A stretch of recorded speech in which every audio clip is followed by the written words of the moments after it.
Qual é o melhor setup de monitores para edição de vídeo? Hoje a gente vai falar exatamente sobre isso. Para você que acompanha o canal aqui há mais tempo, sabe que eu utilizo dois monitores de 27 polegadas, 4K cada um deles, para fazer meus trabalhos de videomaker, de filmmaker. Eu crio comerciais, trabalho como fotógrafo, então eu preciso de bons monitores para fazer meu color grading, para ter bastante espaço no Premiere, para poder editar de uma forma profissional, eficiente, rápida e para poder entregar trabalhos de qualidade. E recentemente a Samsung entrou em contato me desafiando para testar o monitor deles, o S5, que é um monitor, digamos, de entrada com um preço bem razoável, ultra wide, Quad HD, para substituir por 15 dias o meu setup que eu utilizo normalmente de dois monitores 4K, para ver se eu gostava. Então nesses últimos 15 dias eu estive editando, acessando a internet, jogando, fazendo tudo nesse monitor. Eu guardei os meus dois monitores 4K, agora eles já estão reinstalados ali porque eu tenho que devolver esse monitor. E eu tive uma ideia um pouco melhor de como é utilizar um monitor ultra wide de alta resolução como esse aqui para edições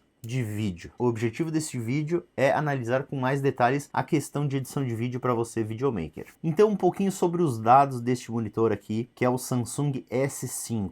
Então galera, a gente está falando aqui de um monitor 34 polegadas ultra wide com resolução Ultra Quad HD. Então um Quad HD normal seria 2560 por 1440 pixels, e esse aqui, como ele é ultra wide, ele tem 3440 por 1440 pixels. Então tem bastante pixel para você trabalhar, principalmente nessa timeline. Isso aqui que é muito importante para o vídeo, você ter uma timeline longa para conseguir analisar de uma forma mais global o seu vídeo ali, para você não ter que ficar dando tanto zoom out, zoom in ali, facilita, agiliza o processo. Claro que aqui na vertical a gente vai ter menos resolução que o monitor 4K. No monitor 4K a gente tem 2160 pixels aqui na vertical, aqui a gente tem apenas 1440. Mas eu posso dizer que para um uso normal, assim, você não consegue perceber essa falta de nitidez, digamos. Muito difícil você perceber o que é o 4K, o que é Quad HD aqui num tamanho de monitor como esse. E quando eu fiz o pulo para o 4K, eu utilizava 1080p. Aí a diferença é bem grande. Como aqui a gente já tem o Quad HD, que é esse 1440p, a diferença é bem menor, né? Esses 2160 para os 1440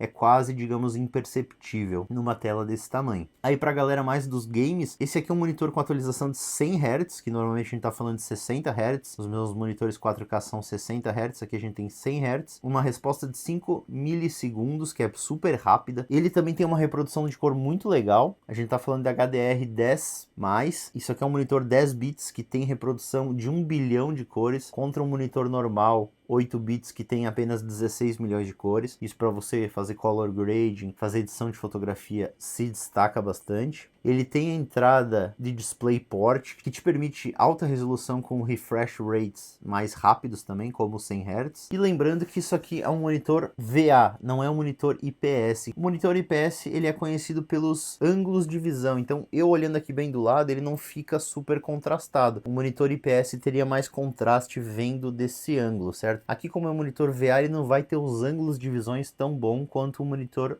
IPS, mas eu posso dizer que é ângulo de visão razoável, assim. O que você percebe é que, como ele é muito largo, quando você olha bem no canto aqui, como você tá aqui no centro do monitor, aquele canto ele fica um pouquinho menos contrastado, exatamente porque ele é reto, né? E a gente não está falando de um monitor curvo, que aí sim ele manteria os 90 graus com os seus olhos, conforme você vai olhando, mesmo nas extremidades. Aqui, como ele é plano, você vê o canto do monitor num ângulo diferente de 90 graus. Então você não vai ter aquele super contraste que você tem no centro do monitor. Claro, o ideal para um monitor super wide, assim, seria ele ser curvo, só que aí o custo dele, obviamente, iria subir bastante. Este monitor no momento custa R$ 2.599, então é um monitor com um preço razoável, digamos. A gente encontra monitores 4K um pouco mais baratos que isso, até na Samsung você encontra opções de R$ 1.600, mas aí ele não vai ser ultra wide. Entre um monitor 4K normal e um monitor Quad HD ultra wide, eu iria com um monitor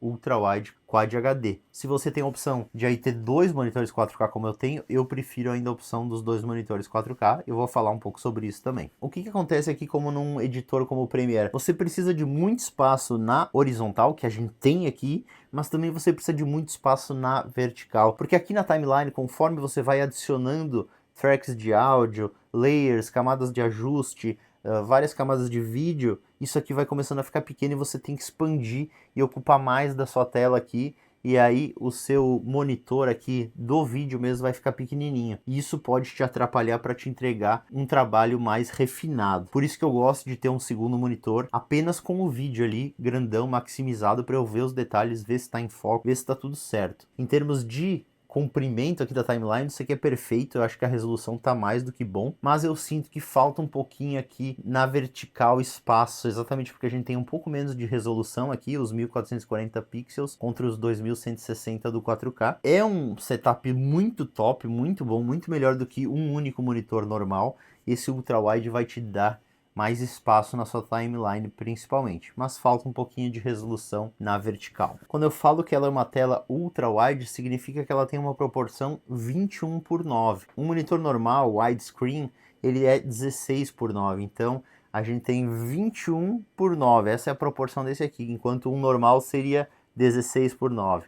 Então ele teria menos espaço aqui, toda essa área aqui, mais de um palmo aqui, não existiria no monitor normal. Eu gostei muito desse monitor também, que a moldura aqui é muito pequenininha, ela realmente é bem reduzida, e isso pode ser bem interessante para você que quer montar um setup com mais de um monitor. Esse aqui seria muito legal ter um outro monitor dele em cima aqui dele, e aí você teria essa tela extra que eu falo que você precisa, que falta mais na vertical. Aí na tela de cima você poderia ter de repente o color grade, um painel de color grade e um painel com o vídeo em si maior, e aqui embaixo nesse aqui você teria a sua timeline para expandir ela mais na vertical, para você ter todas aquelas tracks de vídeo e de áudio todas visíveis ao mesmo tempo. Sobre a reprodução de cores, eles não falam em reprodução do sRGB, mas no NTSC ele tem 72% de cobertura de cor, que não é o ideal, mas já é uma cobertura de cor razoável. Enfim, é um monitor que pelo preço ele entrega muito. Você tem uma super resolução Quad HD, você tem um monitor super widescreen,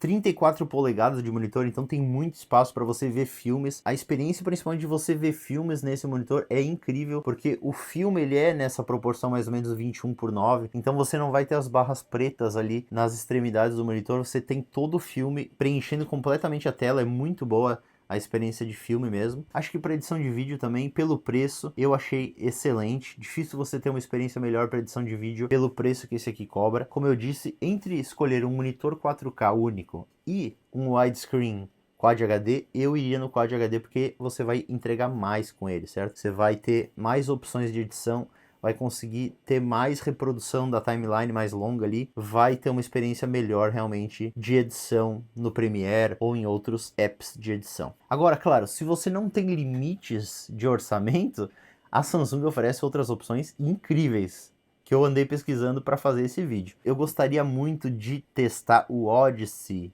Neo G9 4K da Samsung, que aí é um monitor ultra widescreen 4K, então ele vai ter 2160 pixels na vertical. Além disso, ele é um monitor de 57 polegadas, então muito maior que esse. Curvo, então ele vai ficar todo cobrindo o meu campo de visão aqui, eu vou ter um ângulo de 90 graus para todas as partes do monitor. Só que aí ele custa 16 mil reais. A gente tá falando aí de umas 6 vezes mais caro que esse monitor, esse Odyssey. Vamos ver se a Samsung manda pra gente testar aí, ver o que é um monitor profissional mesmo para edição de vídeo. Enfim, eu trocaria meus dois monitores 4K por este da Samsung. Eu ainda acho que os dois monitores 4K eles me entregam uma experiência melhor no Premiere, por eu ter esse monitor totalmente dedicado para ver o vídeo em tamanho full e ter ali um monitor mais focado na timeline. Eu consegui expandir ela verticalmente, que faz bastante diferença quando você começa a fazer uns projetos mais elaborados, com bastante tracks de áudio e de vídeo. Você vai precisar essa verticalidade ali na timeline, além dela ser longa, você vai precisar que ela seja bastante vertical.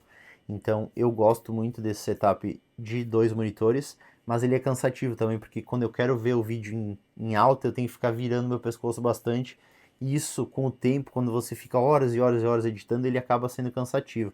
Eu gostaria muito de um setup de duas telas ultra wides, desse tamanho eu acho que seria perfeito, uma em cima da outra, eu acho que seria menos cansativo para fazer minha edição.